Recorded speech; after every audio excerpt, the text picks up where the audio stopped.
my main takeaways are it's always about price, right? And I tell my team, and I tell everyone I come into contact with, whether the market goes up, down, sideways, in circles, around and around, it's going to come down to what can I buy it at, what can I sell it at.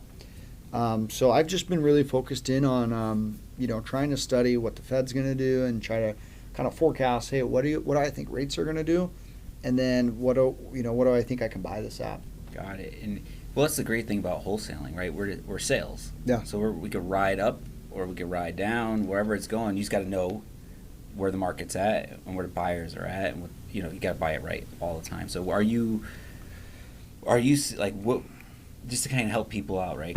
Because everyone gets stuck to the 70% rule or whatever it is, which I don't do. So I always work my numbers all the way down. So where do you think buyers are roughly buying at? Like, is there a percentage that you could throw out there? There's no percentage. I think that's one of the biggest things that YouTube has done, is it's turned a lot of these wholesalers into the 70%, formula guys, right?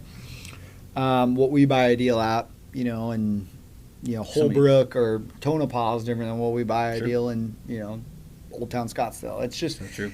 It's different, right? I think you have to look at it objectively, and that's the main thing I hear when I think about the market is you can't, there's a time and place to speculate on where the market's going to be, and I don't think we're necessarily in a real speculative time where usually the buyers that I see that are actually continuously buying are guys that are pretty objective, right? They're not gonna speculate. They're they need to have some apple to apple comps, closed recently, not outliers, that are true apple to apple, and then they're probably going to be even a little bit more conservative than that comp, right?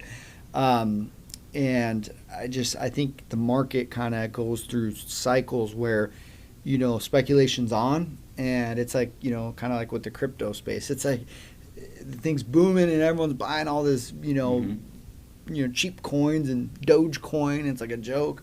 Hey, I got some of those. Hey, Yeah. Well, it's like just real speculative, right? You may have a little extra cash, you throw it in, cool if it goes up, if it goes down.